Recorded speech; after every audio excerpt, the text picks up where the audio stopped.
RMC, il est 7h18. Votre invité, Jean-Jacques Bourdin, Jean-Claude Delage, secrétaire général du syndicat de police Alliance. 1500, 2000 personnes. Avant de parler des policiers, je voudrais parler des policiers municipaux à travers Clarissa Jean-Philippe, l'hommage rendu hier au Palladium de Sainte-Marie, c'est en Martinique, entre 1500 et 2000 personnes qui ont assisté à une veillée funèbre en hommage à Clarissa Jean-Philippe, la policière assassinée le 8 janvier dernier à Montrouge, tuée par Koulibaly, face au cercueil de la policière couvert du drapeau tricolore, une foule d'anonymes, majoritairement vêtus de blanc, et de nombreux élus s'étaient installés dans le complexe sportif. Le maire de Sainte-Marie s'est exprimé. Vous pouvez être fier de votre fille, a dit la ministre des Outre-mer qui était là, à l'adresse de la mère de Clarissa Jean-Philippe. Avant d'inviter chacun à la réflexion sur les événements tragiques de ces derniers jours, une longue file de personnes à l'issue du discours est venue se recueillir devant le cercueil. Je suis avec Jean-Claude Delage. Jean-Claude Delage, bonjour. Bonjour, Jacques Bourdin. Vous êtes secrétaire général du syndicat de police Alliance. Vous êtes reçu tout à l'heure, tous les syndicats d'ailleurs, reçus à 11h par Bernard Cazeneuve, le ministre de l'Intérieur. C'est vrai que vous avez beaucoup de travail en ce moment, et que vous n'avez pas les moyens suffisants pour pouvoir accomplir votre tâche au mieux. C'est cela, Jean-Claude Delage? Oui, c'est cela. Permettez-moi juste, Jean-Jacques Bourdin, de saluer la mémoire de notre collègue policière municipale Clarissa et de mes collègues Ahmed et Franck une dernière fois, puisque vous l'avez dit, la police municipale, la police nationale a payé un lourd tribut, et malheureusement nous savons tous que cela risque de ne pas être la dernière fois. Alors oui, nous avons beaucoup de travail. Les policiers sur le terrain ont été applaudis, ont été salués.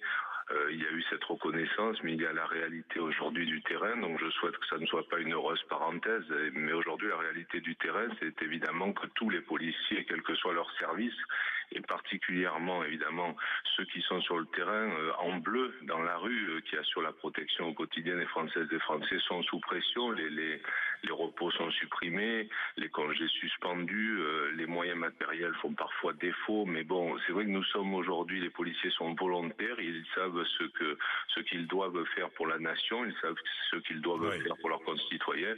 Néanmoins, aujourd'hui, le métier est difficile, et particulièrement dans cette période très difficile. Oui, Jean-Claude Delage, vous faites plusieurs propositions.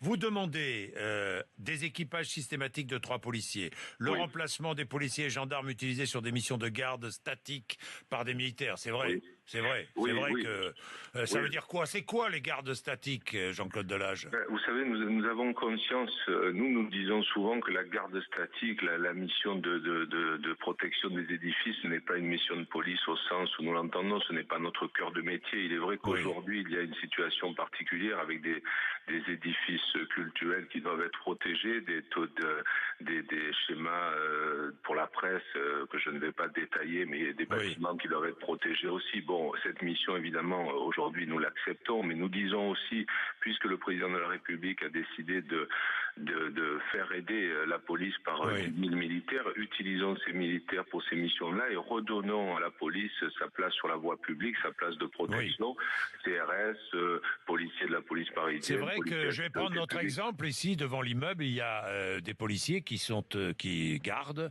l'entrée, et c'est vrai que des militaires pourraient les remplacer sans problème. Oui, je crois que de toute façon les militaires sont formés pour ça, ils le font à l'extérieur. Vous parlez aussi des patrouilles à 3, c'est une revendication forte d'Alliance, parce qu'aujourd'hui, c'est vrai que les policiers sont inquiets, ils sont inquiets pour la population, mais ils sont aussi inquiets, il faut le dire, pour leur sécurité. Donc aujourd'hui, le fait de faire fonctionner des équipages à 3 policiers, je crois que c'est quelque chose qui est souhaitable, et en tout cas qui est revendiqué par la totalité des gardiens dégradés sur le terrain. Oui, Jean-Claude Delage, je vois aussi vos demandes: dotation d'armement collectif dans chaque véhicule, augmentation significative des moyens, véhicules armement, donc remise à niveau des habilitations aux différents types d'armement, sécurisation et modernisation des véhicules avec une pose, par exemple, de films par balle. Ça, ce sont des revendications que j'entends depuis de nombreuses années, Jean-Claude Delage. Oui, alors selon les périodes, nous avons obtenu quelques améliorations, à savoir que lorsqu'il y a malheureusement des événements dramatiques, on nous entend un peu plus facilement. Évidemment. Un peu plus facilement. Aujourd'hui, l'armement collectif, c'est quelque chose. Vous savez, aujourd'hui, il y a encore quelques chefs de service, fort heureusement très peu nombreux à l'heure où je vous parle, qui refusent de donner l'armement collectif, par inquiétude certainement. C'est quoi l'armement collectif, Jean-Claude Delage? Vous savez, le pistolet mitrailleur, un armement qui n'est pas l'armement individuel, qui n'est pas le pistolet dont le fonctionnaire est doté. Vous avez aussi, voilà, ce manque de moyens roulants, de moyens matériels. Donc aujourd'hui, moi je crois qu'il faut être simple. Aujourd'hui, le président de la République a légitimement dit qu'il fallait revoir la programmation militaire pour en effet ne plus réduire les effectifs des militaires, ce qui me semble juste. Aujourd'hui, nous avons demandé à Alliance et les autres syndicats à être reçus par le président de la République parce que nous pensons qu'aujourd'hui, c'est du niveau présidentiel, cette crise et ces besoins d'un plan pluriannuel pour la sécurité intérieure. Donc nous voyons le ministre aujourd'hui à 11h. Nous verrons, je l'espère, très vite le président de la République et je crois que sans un plan pluriannuel qui parle à la fois des moyens juridiques, des moyens matériels, des moyens humains, je crois que il sera très difficile de répondre aux attentes des policiers. En tout cas, c'est la demande d'Alliance. J'ai plusieurs policiers qui écoutent RMC et qui m'ont envoyé des mails en vous écoutant. Est-ce que vous allez demander au ministre le respect du règlement intérieur, c'est-à-dire, j'ai pas très bien compris ce que ça veut dire, qu'il dit Oui, je vous en prie. Qu'est-ce que ça veut dire? Parce que il dit il y a beaucoup de suicides dans la police, trop de suicides dans la police. Est-ce que l'on ne va pas oublier l'essentiel, par exemple, le non-respect du règlement intérieur par notre ministre, c'est-à-dire?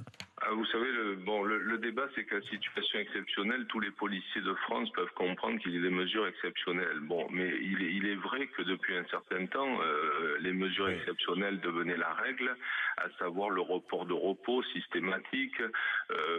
Par exemple, des schémas aussi, vous voyez, où on ne compte pas pour les policiers le temps d'habillage et de déshabillage au service, alors pour d'autres professions, ça existe. Bon, il y a tout un tas de choses qui sont dans les textes, mais qui aujourd'hui ne sont pas appliquées et qui ne permettent pas une vie sereine au travail des policiers. Bon. Merci beaucoup Jean-Claude Delage. Merci. À vous, M. Bourdin. Nous suivrons évidemment ces rencontres.